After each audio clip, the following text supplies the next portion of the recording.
আসসালামু আলাইকুম প্রিয় বন্ধুরা। মাহে রমজানের প্রথম দিনই আমাদের এলাকার মসজিদে ইফতারির দায়িত্ব পড়েছে আমাদের। তার জন্য আমি আর এবং আমার চাচাতো ভাই রাছেল দুজনে মিলে রান্নার প্রস্তুতি শুরু করলাম। তো রান্না করতে আমার খুবই ভালো লাগে মাঝে মাঝে, তবে কন্টিনিউ না।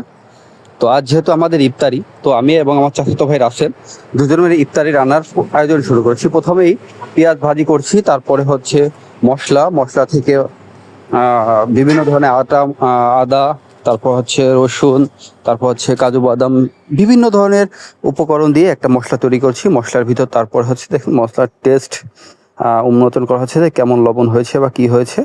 তো মশলার কালারটা কি দারুণ। এরপর দেখেন আমি মশলাগুলো সুন্দর করে ভাজি করছি, নাড়া দিচ্ছি, নাড়ার মাধ্যমে ভাজি হচ্ছে।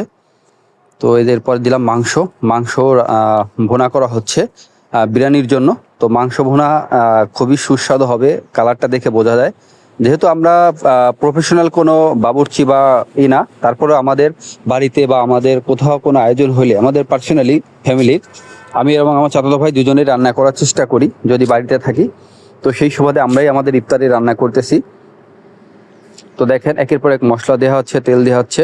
আসলে আমার চাচাতো ভাই ও খুবই ভালো রান্না করে থাকে। ও বিভিন্ন হোটেল যেমন বাংলা মোটর, ত্রিভুজ, বিভিন্ন হোটেলে শেফ হিসাবে কাজ করেছে।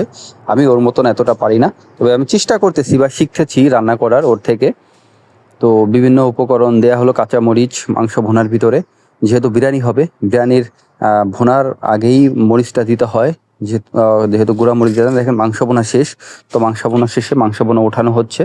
দেখেন মাংসর কালারটা কিন্তু অসাধারণ হচ্ছে। রোজা যেহেতু সেহেতু টেস্টিং করতে পারতেছি না। তো দেখেন মাংস উঠানো শেষ। এরপরই হচ্ছে এর ভিতরে দেয়া হবে চাউলের জন্য রসুন, পেঁয়াজ এগুলো দিয়ে নতুন করে আবার তেল দিয়ে পোলাও চাউলটা ভাজি করা হবে। সেই সুবাদেই মাংসটা উপর থেকে উঠানো হচ্ছে। দেখেন মাংসটা দেখেন কি সুন্দর একটা কালার এসেছে, ফ্লেভার সত্যি অসাধারণ, দেখে ভালো লাগছে। খাবারটা আশা করি অনেক ভালো হবে। তো দেখেন এরপর হচ্ছে দেখেন আমরা পোলাও চাল দিব। পোলাও চাল দিয়ে এরপরই হচ্ছে যে একের পর এক পোলাও চালের পানি দেওয়া হচ্ছে।